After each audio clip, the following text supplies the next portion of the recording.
सभी का स्वागत है एमपी न्यूज 24 में। मैं आपके साथ साक्षी गुप्ता। ये बढ़ते हैं खबरों की। बग्घी में सवार होकर अनोखे अंदाज में अपना नामांकन पत्र दाखिल करने वाले मंजू अग्रवाल उर्फ मंजू नेता छतरपुर विधानसभा क्षेत्र से निर्दलीय प्रत्याशी के रूप में चुनाव लड़ रहे हैं। हम आपको बता दें कि मंजू नेता लगातार भ्रष्टाचार के खिलाफ लड़ाई लड़ते रहे हैं।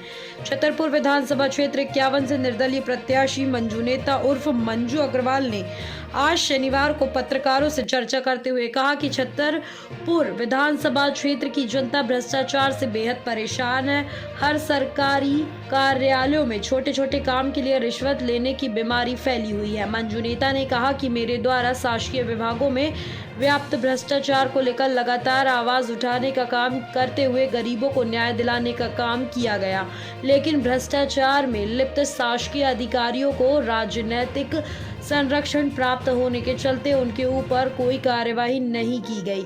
इसीलिए छतरपुर विधानसभा क्षेत्र की जनता के आह्वान पर मेरे द्वारा निर्दलीय प्रत्याशी के रूप में चुनाव मैदान में उतरने का फैसला लिया गया। उन्होंने कहा कि क्षेत्र की जनता ने यदि मुझे आशीर्वाद दिया तो मैं शासकीय विभागों में व्याप्त भ्रष्टाचार को जड़ से समाप्त करने का काम करूंगा। उन्होंने मतदाताओं से अपील करते हुए कहा कि आप मेरे चुनाव चिन्ह दूरबीन पर बटन दबाकर विजय श्री दिलाएं। कुल मिलाकर छतरपुर विधानसभा क्षेत्र 51 में निर्दलीय प्रत्याशी मंजू अग्रवाल ने चुनाव मैदान में आने से मुकाबला रोचक होता दिखाई दे रहा है। छतरपुर से एमपी न्यूज 24 के लिए चैनल हेड JM द्विवेदी की रिपोर्ट। छतरपुर विधानसभा की जनता को बहुत बहुत आभार और स्नेह और प्यार देने के लिए धन्यवाद बोल रहा हूँ मैं। और मेरी मेन मुद्दे की लड़ाई यहाँ जो भ्रष्ट प्रशासन भ्रष्टाचार किए हुए हैं बेपनाह तरीका से, और यहाँ की राजनीतिक पार्टियों ने संरक्षण दिए हुए हैं कमीशन के एवज में, उसी मुद्दे पे मेरी लड़ाई है पूरी। और जो हमें जनता से एक ही अपेक्षा करता हूँ, यदि आपसे प्रत्यक्ष या अप्रत्यक्ष रूप से या भ्रष्टाचार ना किया हो तो आप मुझे वोट मत देना, और यदि किया हो और आप भ्रष्टाचार के विरोधी हैं तो मंजू नेता को दूरबीन पर वोट जरूर दें। आगे आपके सामने कांग्रेस से दिग्गज आलोक चतुर्वेदी हैं, भाजपा से पूर्व मंत्री है। कितना आप उनके सामने कितना फेस करेंगे? देखो, मेरा फेस किसी से लड़ाई नहीं है, ना मेरा किसी से है। मेरे सामने बस मेरी लड़ाई है भ्रष्ट प्रशासन से। मेरे सामने मेरी फाइट है भ्रष्ट प्रशासन से। यदि भ्रष्ट प्रशासन को जिताना चाहते हैं यहाँ की जनता तो चाहे जिस प्रत्याशी को वोट दें, और भ्रष्टाचार खत्म करना चाहते हैं तो मंजू नेता को वोट दें। मैं ये कहना चाहता हूँ, विगत 10 वर्ष पहले माननीय भाजपा की प्रत्याशी यहाँ पर विधायक रही है और 5 साल मंत्री रही है। क्या विकास हुआ है? कोई विकास नहीं हुआ है। और माननीय पज्जन चाचा जी यहाँ पर 5 साल विधायक रहे, कोई भी विकास नहीं हुआ है। यहाँ पर घोषणाएं हुई हैं परंतु विकास की आधारशिला नहीं अभी रखी गई है, ना यहाँ पर किसी प्रकार की मेडिकल कॉलेज की इतनी बड़ी योजना को भी अभी ठंडे बस्ते में डला हुआ है।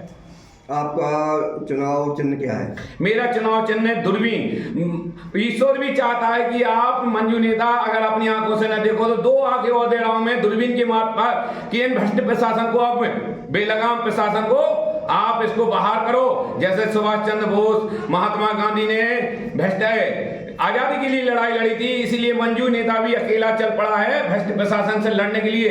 भ्रष्ट प्रशासन भ्रष्टाचार का अधिकारी आज की डेट में सबसे बड़ा गुंडा कहलाता है। मैं सबसे बड़े गुंडे से लड़ने के लिए तैयार खड़ा हूं। आपने अभी बोला कि लड़का यादव और आलोक चतुर्वेदी पज्जन भैया ने कोई काम नहीं किया, तो फिर 5 साल किसने काम किया है? भैया कोई काम किसी ने नहीं किया ना काम। अभी क्या विकास हुआ है? कोई विकास नहीं हुआ है। मेडिकल कॉलेज की बस माननीय मुख्यमंत्री ने यहाँ घोषणा कर दी तो कोई अभी काम हुआ नहीं है। NTPC चली गई। यहाँ पे आने के बाद भी बहुत सी योजनाएं यहाँ के नेता लोग या तो कार्यशील नहीं है या अपनी बस कमीशन खोरी में बिजी रहते हैं, अपने काम काज में बिजी रहते हैं। जनता को कोई काम जनता के बीच में नहीं जाता है। यहाँ नामांकन के नाम पे 200-200 रुपए, 500-500 रुपए, 5-5-6 रुपए प्रशासन लेता है अपनी सेवा शुल्क के रूप में। जब उन्हें वेतन मिल रही है तो क्यों वो सेवा शुल्क ले रहे हैं? तो नेता क्या कर रहे हैं? सो रहे हैं। आप बताइए, भ्रष्टाचार यहाँ हो नहीं रहा बड़े पैमाने पे?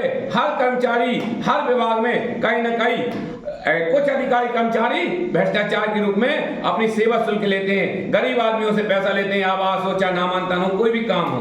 जनता का कहना है कि इस बार टिकटों का बंटवारा गलत हुआ है, वैसे अर्चना बुद्धूस ने काम किया, क्या कहना है आपको?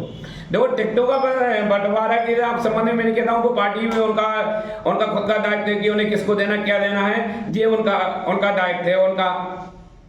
चलो ठीक।